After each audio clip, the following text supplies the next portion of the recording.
Aujourd'hui, surprise, on va parler de parfums gourmands, ou plutôt de parfums voilà, qui me donneraient envie d'en manger et qui font partie de ma collection. En effet, je dis régulièrement que les parfums gourmands, c'est pas trop mon truc, ce qui est vrai, hein, je suis quand même assez rarement attirée par cette famille ou par ce genre de parfum, mais quand même, vous savez qu'il ne faut pas être complètement fermé, qu'il faut être curieux, qu'il faut tester les choses. On peut avoir du mal avec un certain style de parfum, on peut avoir du mal avec certaines notes également en particulier, hein. Moi quand ça sent trop le sucre ou trop le bonbon, je suis pas très fan. Ta mère ne t'a jamais dit de ne pas jouer avec la nourriture? Mais ça n'empêche pas que voilà, j'ai trouvé dans ma collection, et d'ailleurs j'assume complètement, des parfums qui me font penser soit à des gourmandises, soit de façon plus globale des parfums qui donnent l'eau à la bouche, hein. On en mangerait, on en boirait, enfin comme vous voulez. Et oui, on va voir ce que ça donne, les goûts gourmands d'une amoureuse des floraux. Il y a des références qui vont vous étonner, je pense. Il y a des références qui vont moins vous étonner parce que je vous les montre quand même assez régulièrement. Allez, je laisse pas planer le mystère plus longtemps et on y va. Bonjour à tous et bienvenue sur Iris Factis, l'encycloparfum. Ah, Et on va démarrer par le premier que je souhaite vous présenter, que vous avez déjà vu dans une ou deux de mes précédentes vidéos. Ça ne va pas vous étonner, c'est le Inlay de chez Memo. Moi, pour le définir, je dis tout simplement thé à la pêche. Donc bon bah clairement on en boirait, hein. Oui, il va y avoir à boire et à manger dans cette vidéo. Je vais pas le répéter 30 fois, mais c'est pas mon genre de vouloir sentir quelque chose qui se mange ou qui se boit. Moi, je suis quand même beaucoup plus parfums floraux, etc. Celui-ci fait clairement exception. Pourquoi? Parce qu'il reste quand même un petit peu vert, ça sent pas le lip tonic, hein, et j'adore le lip tonic. Et il y a une petite note de maté que Aliénor Massenet a ajouté dans la formule et qui le rend bah oui, qu'il le rend à chaque fois sur le fil, assez élégant, et vraiment, alors j'ai hâte que le soleil revienne enfin pour pouvoir m'en doucher. Vous savez comment ça marche. Allez le découvrir celui-ci dès que vous en aurez la possibilité parce qu'il est vraiment intéressant. Ensuite, alors peut-être un parfum que je vous ai déjà montré aussi, il y a des nouveautés, hein. Ne bougez pas, elles arrivent. C'est le fameux Innocent, donc Angel Innocent, qui pour moi est clairement cassis. Alors il y a son patchouli qui est très Angel. Angel, je peux pas en fait. Il est trop fort pour moi, vraiment trop fort. Et on bascule vraiment dans le gourmand. Celui-ci, oui, il est gourmand, mais il est gourmand fruité. Il y a le fruité du cassis. Moi, le cassis, c'est ma note fruitée préférée en parfumerie, euh, avec la pêche. Mais le cassis a vraiment quelque chose d'acide, quelque chose qui peut être un petit peu âpre, quelque chose de très vert aussi, hein, de façon plus générale, qui ça fait jamais trop. Alors j'adore le flacon, on en a déjà parlé, ce jus bleu ciel, vraiment j'adore. Ensuite, aïe, on va tomber dans le macaron. C'est un parfum qui est plutôt décrit comme un floral, floral opulent même par la marque. Moi je suis pas du tout d'accord, ce n'est pas l'impression qu'il me donne. C'est le Scarlet Poppy de chez Jo Malone. Celui-ci est rattaché aux très grands coquelicots, donc aux grandes variétés de pavots plutôt asiatiques. Et oui, il est floral, mais je trouve que la tonka y est tellement chargée qu'au final, vous savez ce qu'il sent? Pour moi, hein. Il sent le macaron. Vous savez, très à la mode, là, macaron à l'hibiscus, macaron. Enfin, en fait, on joue en voulant ajouter des notes florales un peu inédites en pâtisserie. Bah voilà, moi, il me fait vraiment penser à ça. Et c'est en le portant que j'ai compris que Joe Malone en fait met beaucoup de tonka, toujours la même, hein. Je pense ils ont un fournisseur et donc une sorte de tonka qu'ils mettent dans tous leurs parfums. C'est celle qui est dans Mire et Tonka, c'est celle qui est dans Vetiver and Golden Vanilla, qui est là, je le vois. Coucou. Alors il faut aimer ce côté macaron. Macaron c'est plus amande que tonka, mais je trouve qu'en rendu global, c'est bien ça. Ce goût de fève en fait, et ce flacon, mais est-ce qu'on en parle? Est-ce qu'on en parle? Un flacon tout rouge. J'adore. Ensuite, une référence qui peut-être va moins vous étonner, c'est Pilosicos de chez Diptyque. Donc celui-ci, je vais pas par quatre chemins, je pense que si vous connaissez un petit peu le monde du parfum, vous le savez. Pilosicos, c'est une figue en fait. La figue, naturellement, même à l'état brut du fruit, est un fruit qui est quand même très sucré, enfin il est plutôt conseillé de la manger très mûre.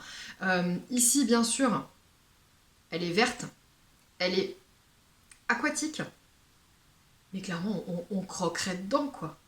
Ah, moi, j'en mangerais tous les jours de ça. C'est vraiment un délice. C'est une curiosité du monde de la parfumerie, je trouve. C'est plus rare, la note de figue, et travailler comme ça, je connais pas tout, mais vraiment, ça vaut le coup d'aller chez Diptyque pour le découvrir si vous ne le connaissez pas. Il est très unique sur le marché. Voilà, donc moi, je l'ai en petit comme ça, mais j'en ai déjà fini plusieurs tubes. Puis à force d'en racketter à mes copines, bon, je me suis procuré ma baguette magique, mon parfum à moi. Alors celui-ci, ouais, je crois que là on arrive à l'apogée de cette vidéo. Je l'ai sur la main. Celui-ci va vraiment vous étonner parce que celui-ci, c'est que du sucre. C'est que du sucre. C'est complètement en dehors de la zone de confort d'Iris Factis. Et pourtant j'ai flashé. Je vous explique. La marque m'a contacté pour que j'en découvre les compositions. Donc j'ai accepté. Et ça dépend. Parfois, je découvre les parfums comme ça à l'aveugle, sans trop regarder les compos. Parfois, je regarde les compos avant. Voilà, je m'aide un petit peu, on va dire que je triche, ce qui change pas nécessairement mon appréciation globale. Quand je vois que, par exemple, il y a énormément de tubéreuses, ou quand je vois qu'il y a énormément de sucre, ou quand je vois qu'il y a vraiment, par exemple, des notes cuirées hyper intenses, disons que ce ne sont pas les références sur lesquelles je vais me pencher le plus rapidement. Je vais d'abord prioriser celles qui semblent m'attirer comme ça à première vue, et puis après, pour vérifier, eh bien, je découvre les dernières qui m'attirent moins a priori. Donc celle-ci, elle était en dernier. C'est La Vie rêvée de chez Nino Amadeo, et Nino Amadeo, en fait, c'est le fondateur de la maison Réminiscence. Donc on retrouve des similitudes dans la signature olfactive entre les créations Nino Amadeo et les créations Réminiscence que vous connaissez probablement. Est-ce que vous connaissez une gourmandise qui est que du sucre, que du sucre, que du sucre, un petit peu de blanc d'œuf? C'est la guimauve.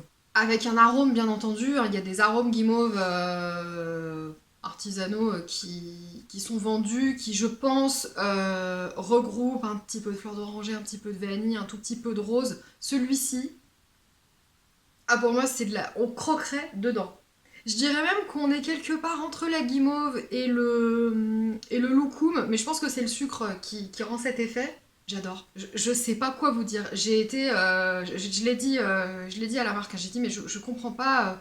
C'est drôle. C'est vraiment celui qui m'attirait le moins sur le papier, et quelque chose de magique s'est produit. Comme quoi, avant de tester les choses, évidemment que je peux avoir un a priori, mais et bien parfois on peut aussi avoir des surprises. Celui-ci, je le trouve caressant, voluptueux, euh, sucré, mais avec, je vous dis, cette espèce de mélange vanille, rose, fleur d'oranger qui le rend solaire, qui le rend pas sucré pour être sucré. Je suis bien embêtée là de ce qui se passe. Donc je ne peux que vous encourager à découvrir celui-ci. Il y en a un parfum réminiscence là qui arrive plus tard. Le suivant, c'est un liquoreux sur lequel j'ai flashé dès que je l'ai senti. Pire que le coup de cœur, ça a été le coup de foudre. Je me suis dit, oh, mais qu'est-ce que c'est que cette chose? Oh là là, j'adore, il sent trop bon, etc. C'est Barra Honda de chez Nasomato. Voilà, je casse le suspense. Je suis tellement contente, c'est mon premier Nasomato, j'adore. Et alors, mais celui-ci, c'est ça, liquoreux, c'est vraiment le terme. Il y a vraiment... on retrouve le spiritueux du cognac. Hein. Il est sucré comme une liqueur, c'est ça. Sucré, boisé, il y a un côté presque fumé même qui fait très, maturation en fût. Pardon si c'est pas le terme exact. Et alors, mais Qu'est-ce que j'en suis heureuse, qu'est-ce que j'en suis heureuse, je l'adore. Chez Nasomat, je pense qu'ils sont tous très intéressants. Celui-ci c'est mon premier, ce sera certainement pas mon dernier. Et il devait faire partie de ce top parce que à chaque fois que je le sens, je me dis mais... Ah non mais j'en veux quoi, je veux en boire. Tiens, je vais en boire d'ailleurs. Je vais le faire, je vais en boire. Non mais vous croyez vraiment que j'allais le faire? Je suis quelqu'un de parfois tellement imprévisible que ça aurait pu être le cas. Vous êtes déçus, hein? Apporter, c'est vraiment un... C'est vraiment un régal. Alors, il est très fort, hein, il laisse quand même...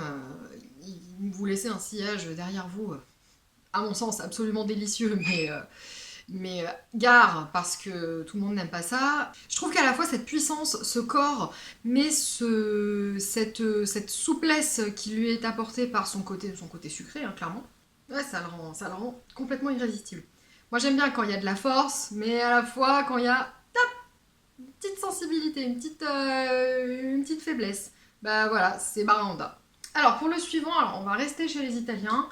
C'est très italien hein, de faire quelque chose comme ça, de sucré, de souple, ouais, voluptueux, je le répète, mais c'est le terme. Mais à la fois on tombe pas dans le...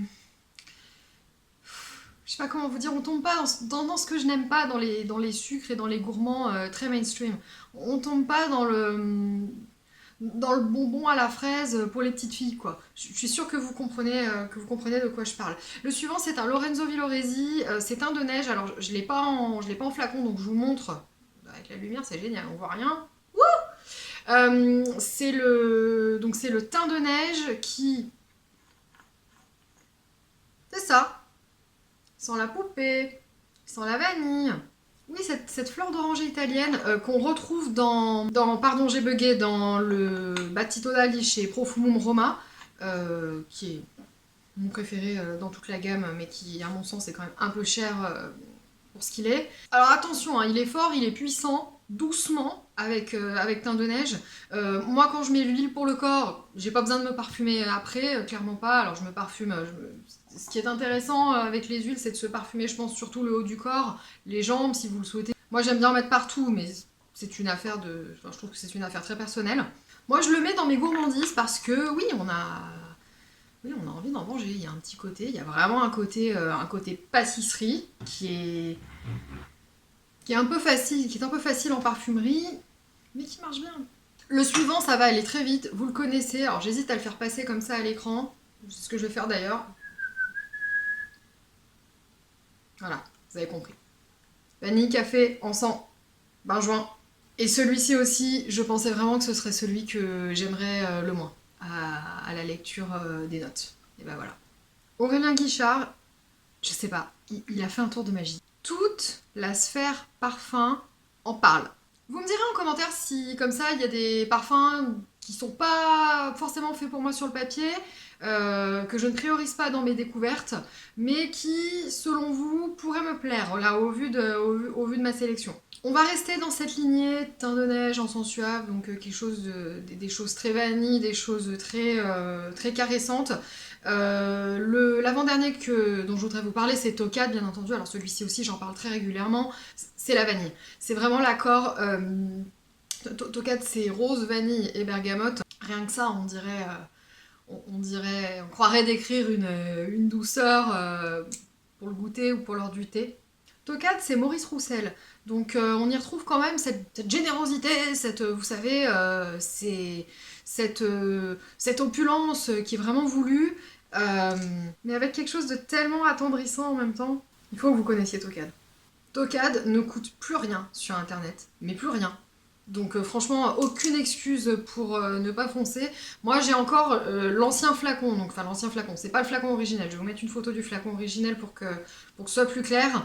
Celui-ci c'est à la base le flacon de Femme de Rochas. Ils avaient tout uniformisé à une époque, hein, avant 2014 ou avant 2011, si je ne me trompe pas. Donc celui-ci, c'est un flacon de cette époque-là. Et maintenant, le flacon chapeau chinois, chapeau pointu est revenu. Comme quoi, l'uniformisation des flacons, comme on le voit quand même dans beaucoup de collections privées, comme on le voit de plus en plus dans le sélectif, en À la niche, c'est différent, hein. Il y a plus une question de budget et puis une question d'identité, je pense. Et bah comme quoi, cette uniformisation des flacons, si Rochas revient dessus, c'est qu'ils ont des raisons de le faire et je trouve que c'est une très bonne chose. Je ne peux pas vous parler de ma... Enfin si, je vais vous en parler. Qu'est-ce que je raconte? C'est tellement triste, je trouve, chez Guerlain que tous les flacons... C'est joli, hein, ces flacons abeilles et ces flacons cabochon corps renversé, mais c'est tellement triste. Il y avait une... chaque parfum avait son identité, il y avait de belles choses et voilà, on met tout le rayon pareil. Je sais pas combien de fois j'ai fait ce geste, mais bref, vous avez compris. Allez, le dernier. Le dernier, c'est l'ambre de Réminiscence. J'ai le grand flacon, mais j'ai perdu le capot, donc je vous montre pas. Alors si, je vais quand même vous le montrer pour vous montrer que c'est l'ancien flacon avec les petites étoiles comme ça, qui était quand même, je trouve... Ah bah c'est aussi sur le pot de sac, qui je trouve était quand même un peu plus joli que maintenant. Pour moi, c'est une ambre quand même très consensuelle, très commerciale. Passez-moi le terme qui est un peu facile, mais c'est ça. Parce que c'est une ambre qui est quand même vanillée, qui est quand même sucrée, ou saupoudrée, on va le dire comme ça. Elle ressemble beaucoup à Teint de Neige, moi je les confonds. Je regrette tellement de moins me parfumer là avec le port du masque. Je trouve qu'on a passé un hiver où au final on s'est moins parfumé. Enfin, c'est ce qu'on est plusieurs à observer avec les amis parfums avec qui je discute, parce que mais j'adorais m'en doucher de tocade, d'ambre, de l'encens suave, j'aurais aimé le porter davantage. Bon là maintenant les beaux jours arrivent, donc les colognes et les eaux fraîches, ça va y aller, là-dessus je m'inquiète pas. Découvrez-le, il est facile à trouver, dans toutes les parfumeries, je pense que vous en trouverez un testeur. Il est facile à porter, et c'est sur le sourire que me donne la redécouverte, la successive de tous mes gourmands préférés. Je vous laisse, j'espère que cette vidéo vous a plu. Dites-moi dans les commentaires si certains choix vous ont surpris, si d'autres pas trop. Et je vous fais plein de bisous guimauves. Et je vous dis à bientôt pour la prochaine vidéo.